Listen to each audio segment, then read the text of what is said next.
Hello, Ralph Dranow. So, Ralph, welcome to Ordinary Visionaries. Thank you, Robert. Good to be here. And the first question I ask everyone in Ordinary Visionaries is, what makes you an ordinary visionary? Um, well, my vision is that poetry can be poetry writing can be more accessible to a lot of people who feel intimidated by it. I used to be intimidated by writing poetry because I thought it had to be something profound philosophically and kind of obscure and really difficult. And my idea Yes, is, writing like Shakespeare ain't exactly easy. yeah, It's right. also archaic, so. Yeah, a lot of, like when I was a kid, um, poets like Longfellow and, a lot of Wadsworth. formal, stiff kind of poetry. And so often people get the idea of poetry as being difficult. And so a lot of people say, are not interested, or they say, I can't write poetry. And my idea is to make it more accessible to people. So sometimes people have a desire to write, but they're afraid. And my idea is that people can write about simple things, everyday stuff. They can write about petting their cat, taking a walk, um, and also there's Arguing with their wife. what? Arguing with their wife. Yeah, yeah, airing your dirty laundry. Yeah, right. Yeah, I mean, poetry can be you can have anything on planet Earth be a topic. It's just a particular style and kind of writing. And it's Yeah, true, and a lot of the verse these days is free verse. It's not rhyming verse. Sometimes it's rhyming. mm, You don't really see iambic pentameter a hell of a lot. right. Yeah. And writing poetry is also related to songwriting. I mean, and that's a kind of poetry in some ways, right? Yeah, Bob Dylan won the Nobel Prize for writing songs. Yeah, Yeah, exactly. And I'm a Bob Dylan fan. I still listen to him. And those lyrics sometimes they're just so interesting, yeah, so insightful, right. so funny sometimes. So how did you get interested in that in the first place? Some people have a passing interest. Some people have read a few poetry books, but you obviously got passionate about it. And you just told me before the interview that you've written 8 books of poetry. Yeah. Well, I knew it when I was 7 that I wanted to be a writer, but it took me a long time to get the confidence to start writing seriously. And it was prose in the beginning. I wrote short stories, a novel, and but I always had a yearning to write poetry because I'd go to poetry readings, and when people read poetry, they seemed to have kind of a visceral connection with their audience. Like poets would read, and it would be kind of with a good poet, kind of an electric atmosphere where the people could connect almost instantly with their listeners. And I had a yearning to write poetry, but as I mentioned, I was intimidated by it. And eventually, I got to the point where, after a divorce, and I got more opened up emotionally, and I started trying to write poetry. And because some friends of mine encouraged me, they said, "Why don't you try writing poetry?" And I did start writing it, and it wasn't very good in the beginning, but I thought, gee, this is fun. And it started, I started getting better at it. And then I realized I could start, right, as I mentioned, I could start writing about everything, whatever happened during the day. And I was hooked. So what does writing poetry do for someone? What does it do for you? It Um, seems to, like you say, it seems to open up your thoughts, and I can relate to that. I write a lot of stuff, mm, but I don't think of it as final poetry. I've written an article every week for more than 25 years, so mm. but it's not poetry, but it's just writing. It's getting up my ideas, but what does it do for you? Yeah, well, various things. For one thing, the process of it can be fun.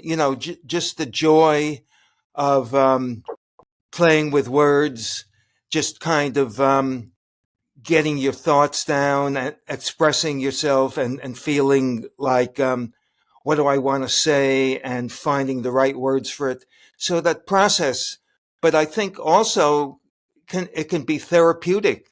It can be taking an everyday situation and having your thoughts become clarified, and in other words, facing a situation and saying, what do I really want to say about that, and getting clearer, and feeling like you know yourself better, um, or just kind of the enjoyment of seeing something around you, and kind of registering it, like the things I've often written about, observing people, and saying, this is interesting. Yeah. So it elevates your insight about something. Is that true? Yeah, Yeah. yeah. So h- what is the main difference other than form between poetry and prose? Yeah, that's a good question. It's asked a lot. I guess poetry is more compressed, or it should be, than prose, Yeah. and supposedly the main difference is between prose has sentences, and with poetry it's a line break. So it doesn't have to be a complete sentence. Right. There are no absolute rules, right? Yeah. Yeah. And poets are different. Some have long lines, some have shorter lines. My lines tend to be shorter, but I think poetry is basically more compressed. Each word counts, and also poetry can play with sound, be more musical and rhythmical. Right. So, there are some modern poets that are quite famous. E. E. Cummings, Yeah, Robert Frost. Well, he's not ancient, but he's not actually very recent. Who's the other one I was thinking of? Oh yeah, Mary Oliver. yeah. Have you read Mary Oliver? Oh, yeah, yeah. She's one of my favorite poets. Yeah. Ah, yeah, because her poetry has a spiritual aspect to it. It's Mm, about embracing the beauty of life as it is. mm, That's my sense of it. I have some of her poetry. I mm, have the complete works of E. E. Cummings, so I haven't read all of it. mm. Only a little bit. But uh, I got to bring up something that you talked about at the beginning. Writing poetry is how you write. I want to, but it's hard. Blah blah blah. But I find it personally hard, different than you, to read poetry Hmm. because I guess my mind doesn't work exactly like that. Although I've written poems, I get what you're talking about. It's like you get the idea out in a different way. But what is it that that makes it hard for people to get into poetry? After all, poetry is not the most popular art. There Mm. are not a lot of rich poets, Huh. you know? It's not like, oh, I got the latest poetry book. I've got to read it like the bestseller because it's not a narrative. It's not a story. It's like an expression of feelings and thoughts and, of in the moment. So sometimes I got kind of impatient with poetry. I got a whole bunch of books by Mary Oliver and I read Hmm. some of them, but it was like, I'm disappointed in my ability to appreciate poetry as much as one could, you know? Huh. It's like I know it's there, but it sort of feels out of reach. And so, do you know what I'm saying? Yeah. Well, that's interesting because my poetry is narrative. In other words, I like to tell stories.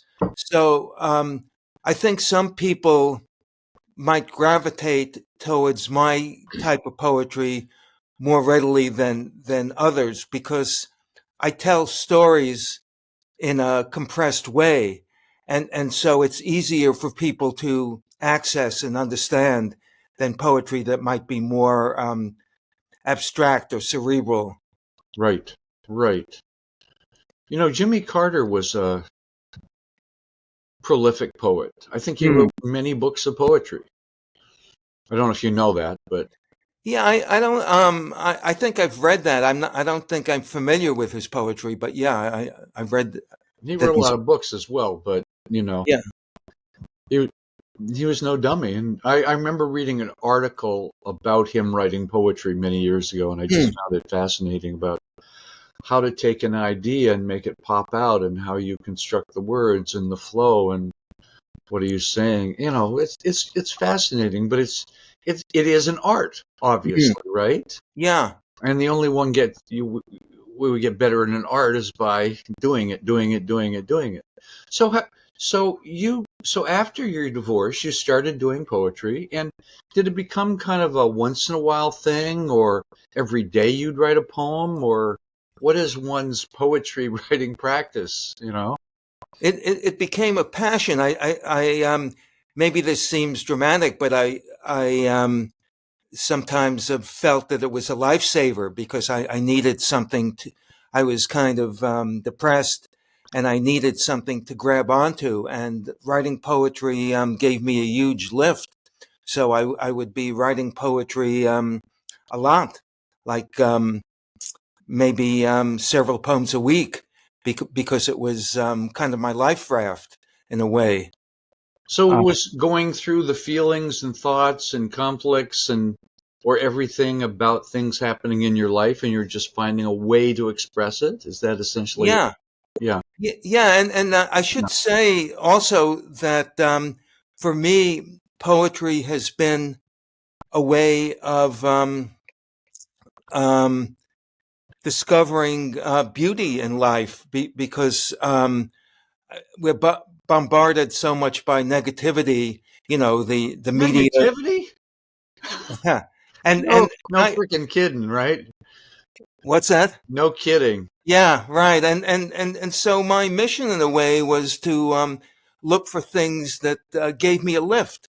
You know, like I'd look for maybe I'd have a brief conversation with someone I met on the street, and that moment of connection I'd say, well, that's something to write about, and so I'd look for situations that were um, happy kinds of things, and so then a lot of my poetry has been kind of looking for situations of joy or beauty you mentioned Mary Oliver's poetry as being spiritual. I kind of see mine as often being that way too.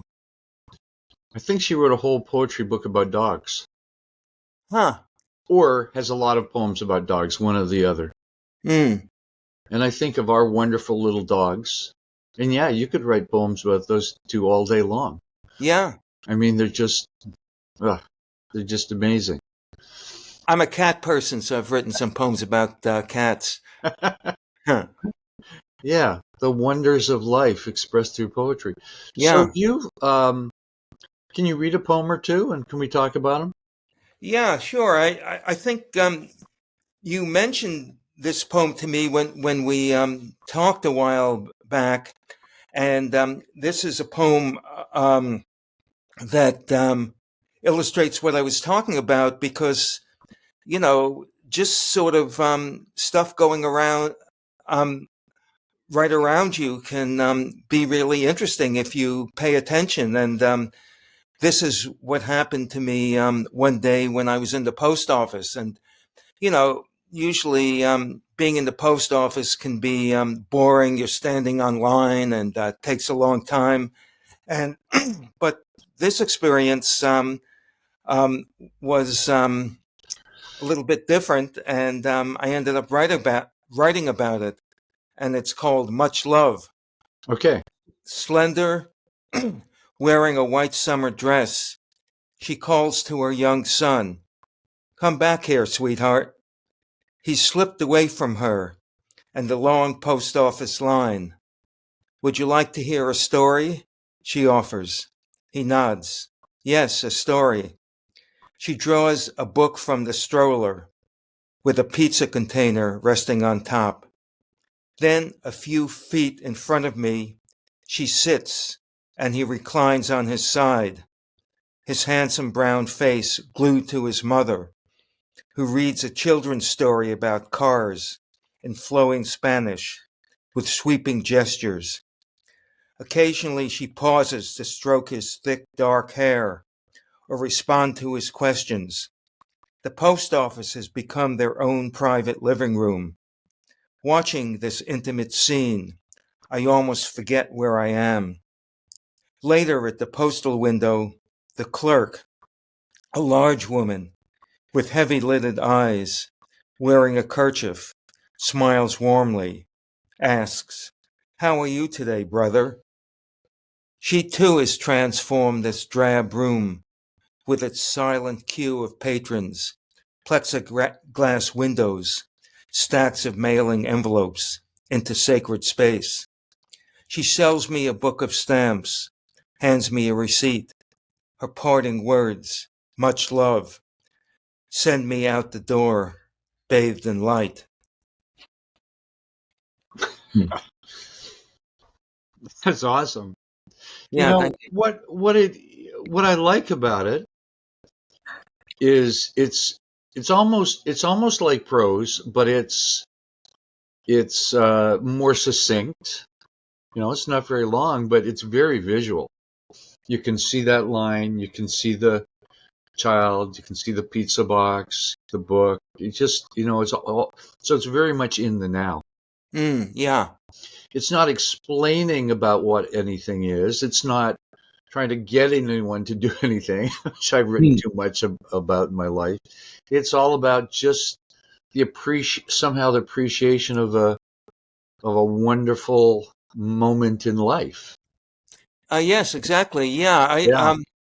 right. You put your finger on it. That I like to write poems that show rather than tell. That by details like visual details, painting a picture, so you don't kind of tell someone this happened and that happened, but you show it so people can see it. Yeah, interesting. I don't I've written about this in my newsletter recently. I'm a big fan of the Tao Te Ching.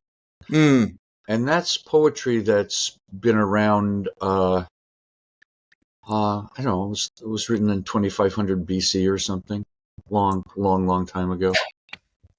And there's something about the poetry form that's been very enduring, mm, you know. Now that's a philosophical poetry style. It's a very different kind of style. right. And often people say, "Well, I can't write stuff like the Tao Te Ching." Well, you probably can't. It's you have to be ridiculously experienced and wise, but this observation of everyday life is really touching, really really something. Yeah, I mean, there's stuff. Sometimes I've kind of thought I want to write a poem, and I'll specifically go out looking for a situation, but often they just come to me. Oh Things yeah, happen all the time. yeah. I walk my dogs every day around this little town of Boulder Creek, and I meet people. I could write a frickin' poem for every day I walk. I could do. Yeah, I'm not saying that's a project, but maybe I might try it sometime. Maybe today. I mean, it's yeah, just uh,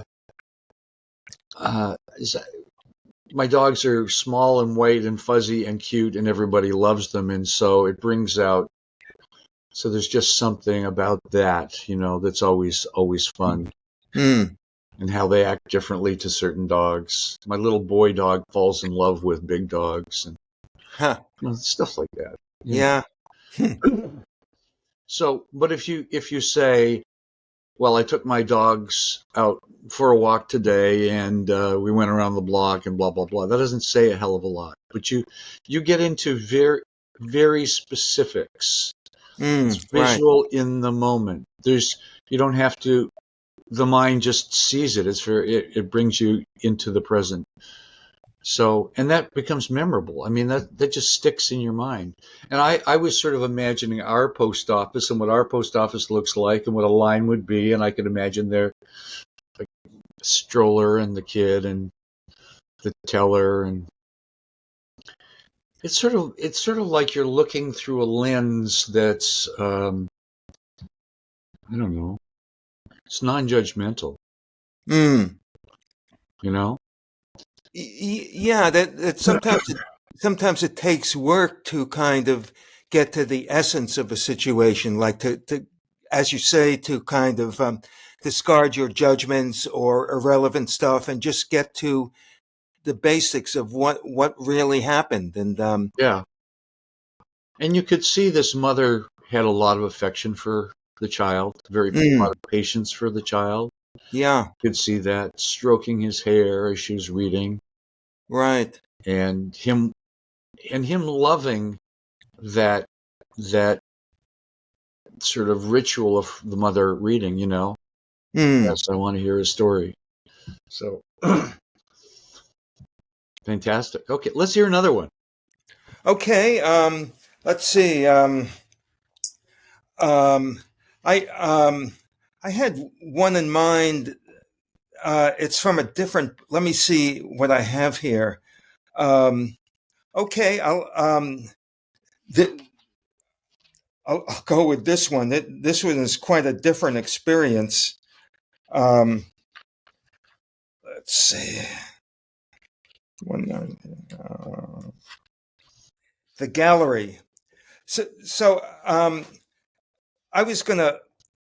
I was thinking of another good experience, but this is a different kind of experience, and so what it illustrates is, you know, writing about difficult stuff too. Sure. The gallery, driving in an unfamiliar part of town, mostly warehouses, garages. I'm lost. Start to panic. Ask directions at a gas station. Fruitless, so I wander about. See an open door with the word gallery painted in black letters on the wall. An art gallery, they'll help me.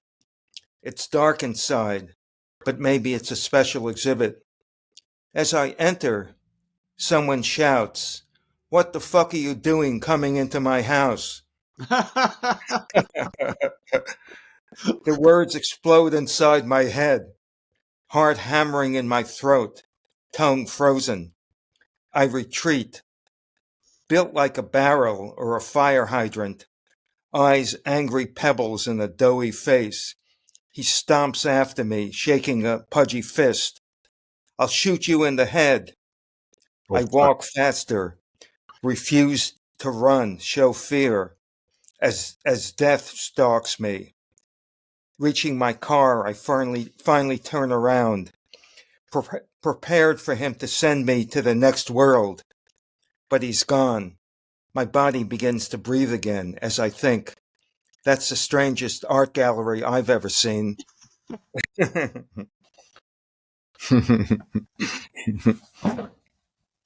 That you know, I see this poem and the last poem like a scene in a movie. If you Mm, gave that poem to a movie maker, it's it's a it's like a perfect script. It's all there. mm. See you searching around, gas station, gallery. What's going to happen? And then, what's the last thing you expect? Get the fuck out of my home.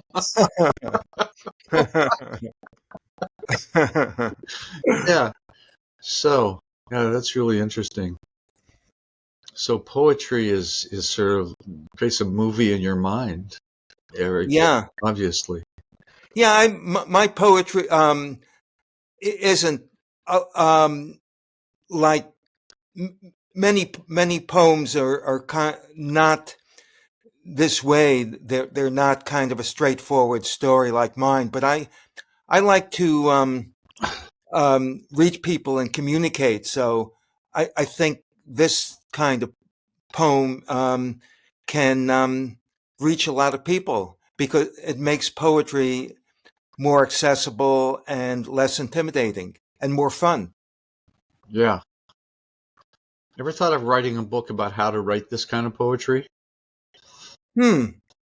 I've written articles, but no, not a book. That would be a challenge, but I've written some articles about that subject.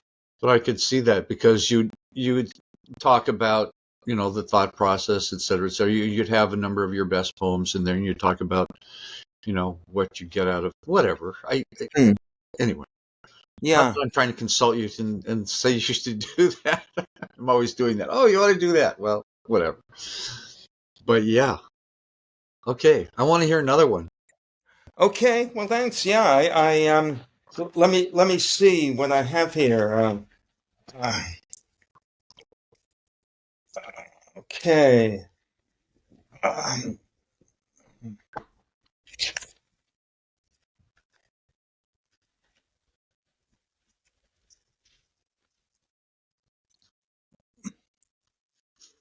okay.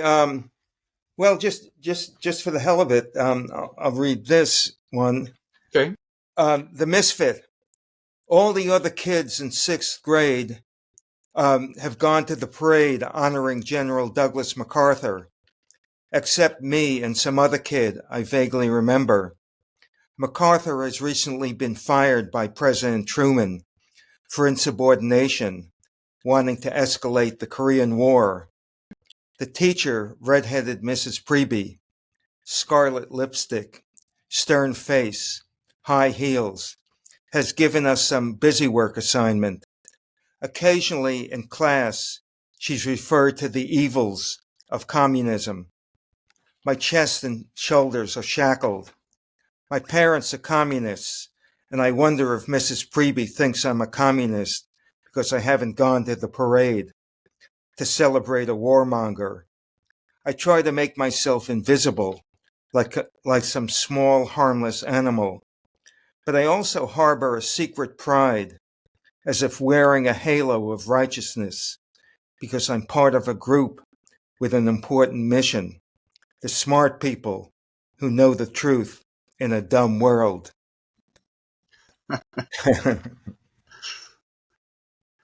Wow. You know what that brought me back to? Um, so that's one thing that poetry can do. It can evoke memories of yours that are similar to that, opposition to something like that. Mm. Um, it was in high school, and there was an assembly about, I think it was for Remembrance Day or for something. I'm Canadian, so some holiday, and I said I don't want to attend. It says I Mm. don't want to celebrate war, Mm. and so they said, okay, come into the office and write an essay about why you feel that way, and I did, Mm. and that was a really interesting experience. I remember it really vividly. I talked about how my grandfather, who was in the First World War, talked about war. And anyway, that was part of it. Mm. So it's interesting. It just brought up that memery. Yeah. Yes. And all this thing of like, my parents are communists. Am I a communist? What does that mean? Nah, nah, nah, all this, the belief system. I don't want to, all these things start to get formed. And, Mm. you've got authoritarianism, which I'm not exactly a fan of. Yeah. And, and wanting to be independent, not wanting to be like everybody else, Mm. etc. And then I even got feedback from the vice principal that what I wrote was really thoughtful. So I appreciated that. It was a Huh. nice acknowledgement. How old were you then? Well, I was in high school, so I Hmm. must have been in grade, 10 or 11, Hmm. however old you are then, 16, 15, Hmm. 16, 17. Hmm. I also wrote an essay in high school about the Battle of People's Park. You remember that in Berkeley? Oh, yeah, yeah. Yeah, I got a whole bunch of information about that and wrote an essay about that. Hmm. See, I was a radical from the beginning. Huh. Anyway, but that's interesting. So, tell me more about that experience for you. How formative was something like that for you? Well, it was kind of as I was indicating in the poem, sort of a mixed experience. It was sort of a s it was the early days of the Cold War, so it was considered dangerous to be a communist because they were supposed to be evil and subverting the American way of life. But at the same time, I had the thought that I didn't realize, all the negative stuff about Stalin and the authoritarianism. So I thought being a communist was a good thing because it's a better value system. It wants to make the world better. So it was kind of a sense of fear that you were kind of possibly in danger, but also pride. So it was kind of a complex experience. Yeah, yeah. It's this that I'm really starting to get it. The whole well, I write a lot. If I'm just got some idea. I wrote before I got out of bed this morning on my iPad. So, you know, Huh. one finger writing. Um, and to clarify ideas. So it's the same kind of thing. It's just, Hmm. what was that experience? What am I trying to get across? Yeah. I want to hear more. I'm really enjoying this. Oh, great. Yeah. Yeah. Yeah. Let's see, what else do I have here? I This is great. I didn't expect this. But I have a whole bunch of things here. Okay. Uh, let's see.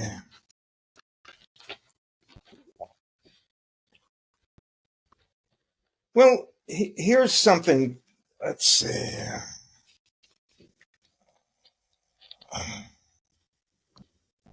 Okay, here's something that you know.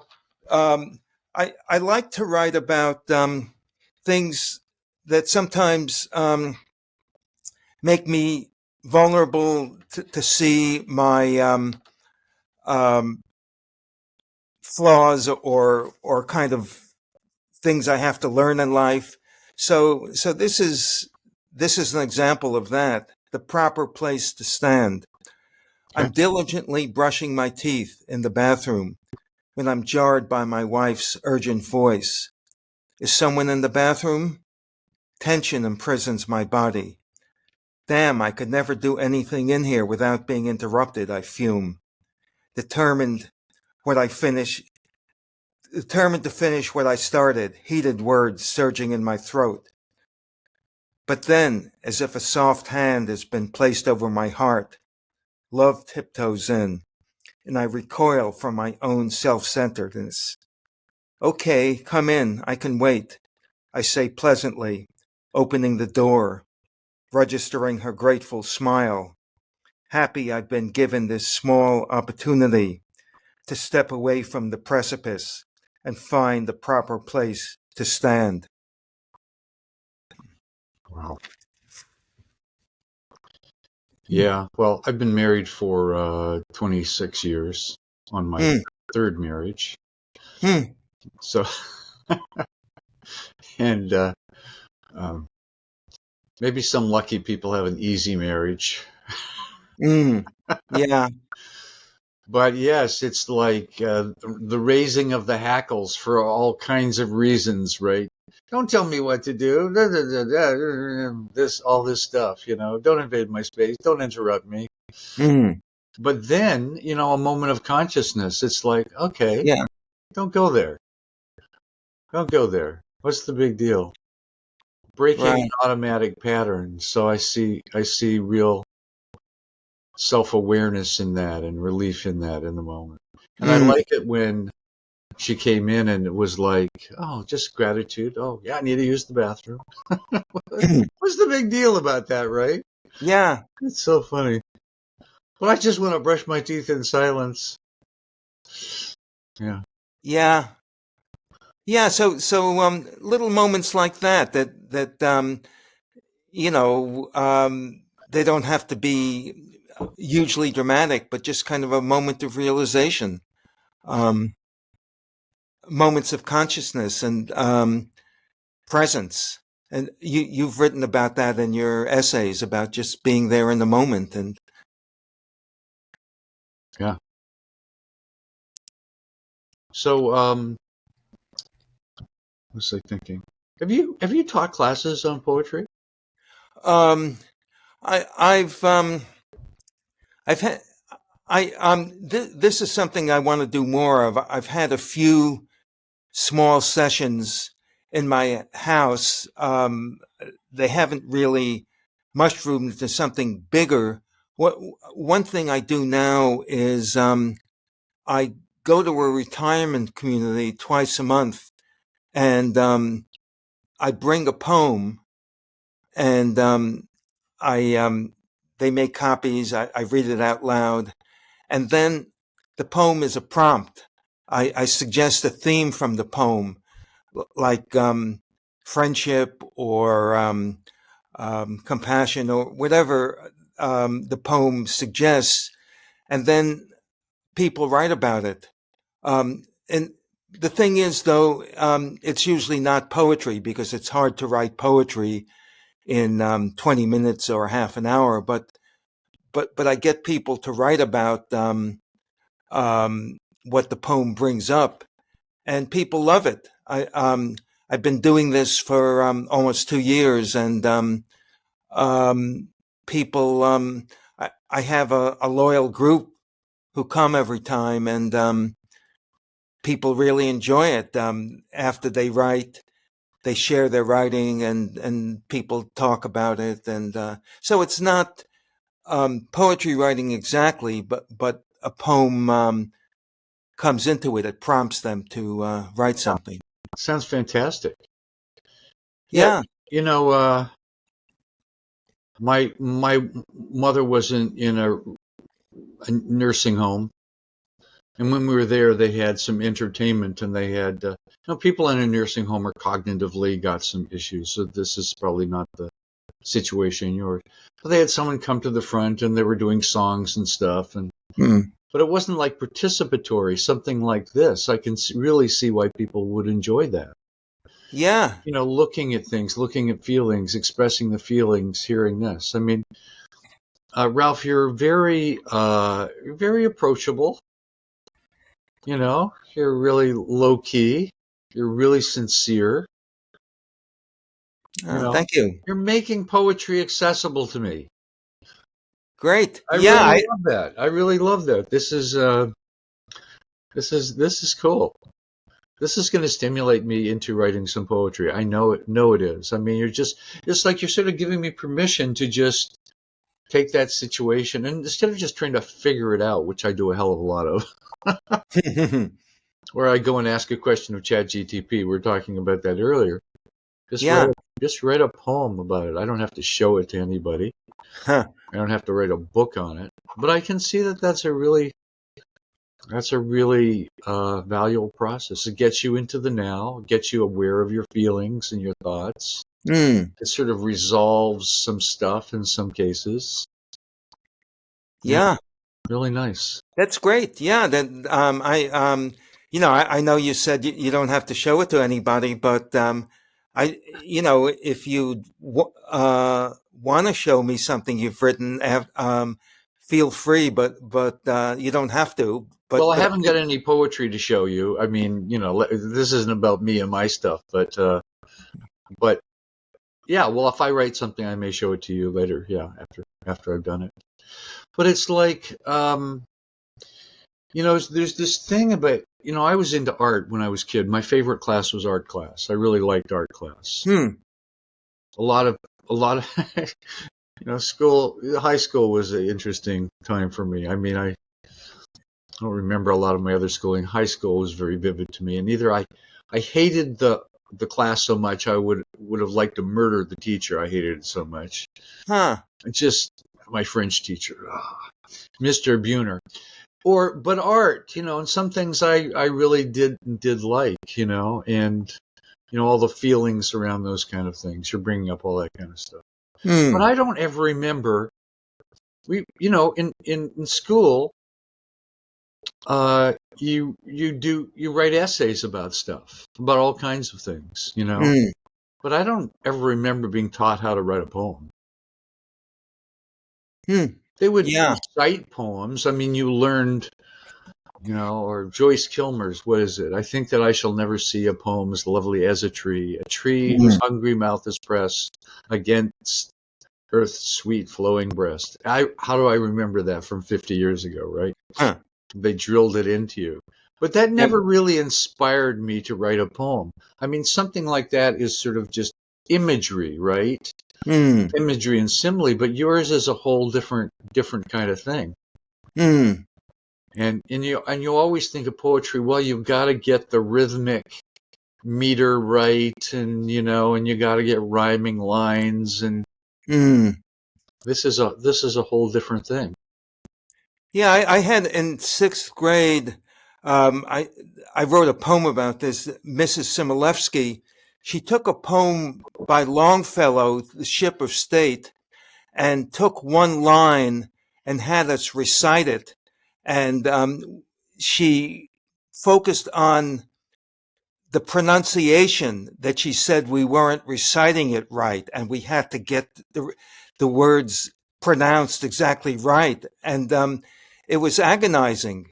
That would really inspire you to be a poet after going through that crap, right? Right, exactly. Yeah. Oh boy. Yeah. Oh God. Yeah. I got to have some really inspired educator on this show to talk about what's possible in education. I don't know what school is like these days. I have no idea. But for me, it was like an exercise in frustration. So many ways. Yeah. Anyway. Except for the art class, right? Except for the art class. Yeah, some teachers I liked. I mean, it was interesting. It was a hard period for me. I was so glad to get out of school. Same here, yeah. Yeah. So let's hear one more. Okay. Dig deep, see what you can find. Okay, let me see what I have here.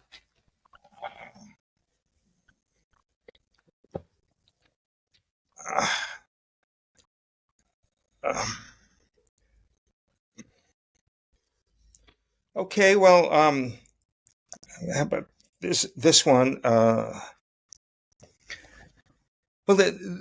This is another little story about something that just came to me. It happened about 30 years ago. Next door neighbor, burly, hunched, a gnarled bear. Peter is watering his manicured garden of cactus, lemon tree, lavender bush. His wrinkled face lights up when he sees me.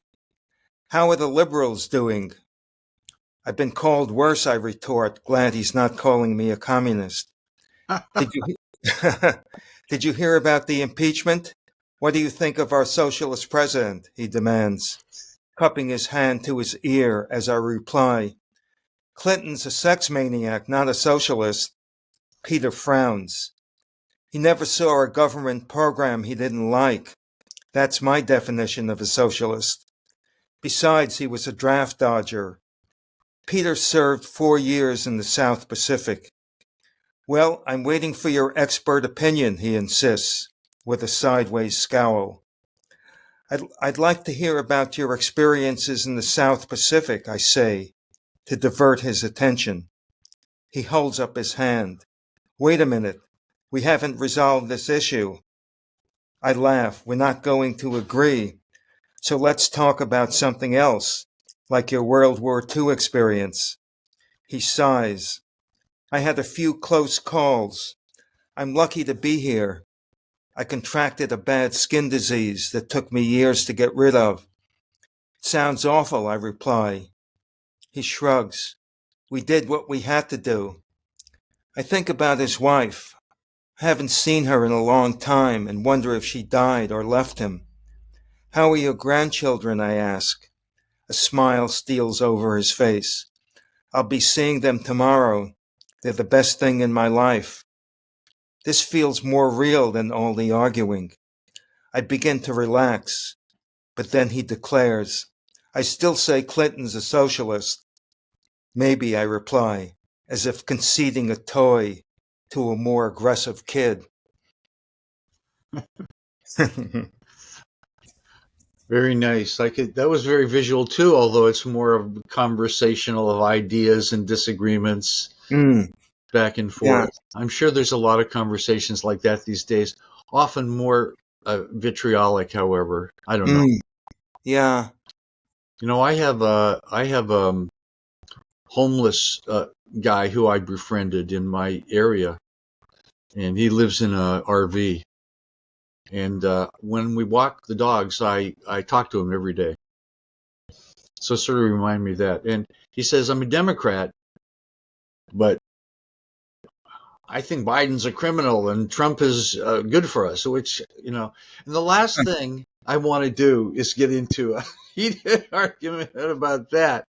So you see, what you did is deflect to tell me about your experience about something, as opposed to some argument that those things never go anywhere. Yeah. It's very, very hard to have a good argument like that where the other person is listening and, So whenever that comes up and his ire gets raised, I say, no politics.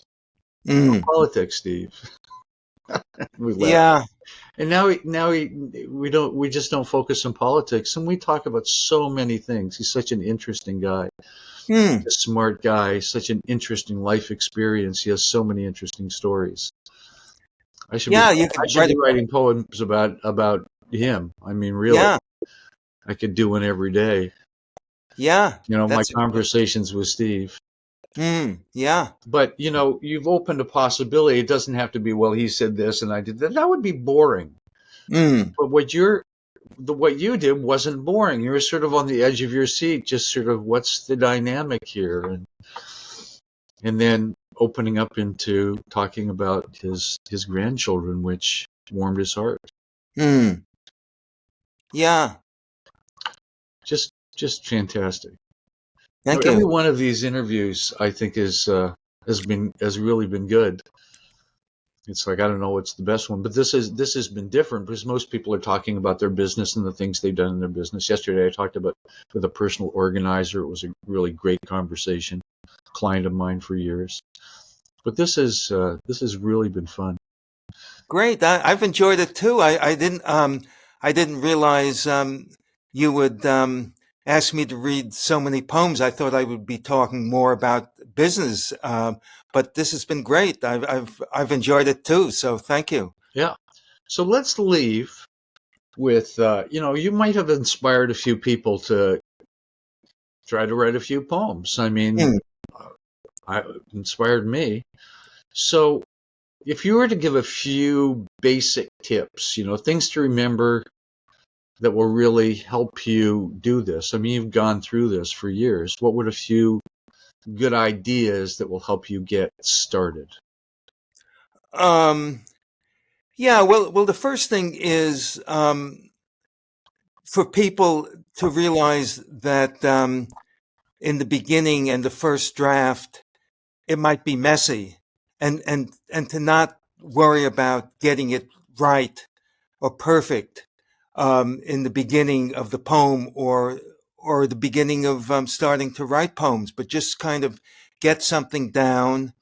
Try to, as you noted, to details to describe things, visual details, the senses, bring in the senses. So painting a picture, so people, and also thinking of, if possible, interesting language if you can, like not just relying on easy phrases like cliches, but thinking, how can I describe this in a interesting way?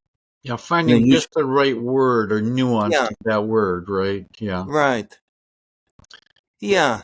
Do you go through many drafts of a poem before? Yeah, often, yeah. It varies. Sometimes a poem can come with a few drafts, but sometimes I go through a lot of drafts because to get it right, and it takes a long can take a long time. Like sometimes I'll go as far as I can and then think, well, I this isn't right, but I'm not getting any further. I'll put it aside and then come back to it later. So yeah. Any last things? Um, well, I hope that this has inspired at least one or a few people to try writing poems and um, th- feel less intimidated by the thought of it, that feeling like it could be fun. Yeah. Yeah. Well, I hope so too. I really do. I certainly got a lot of value out of this conversation. I had a lot of fun. So Thank thank you. you very much, Ralph, for being on Ordinary Visionaries. Thank you, Robert, for having me on your program. And I enjoy this a lot also. Thank you.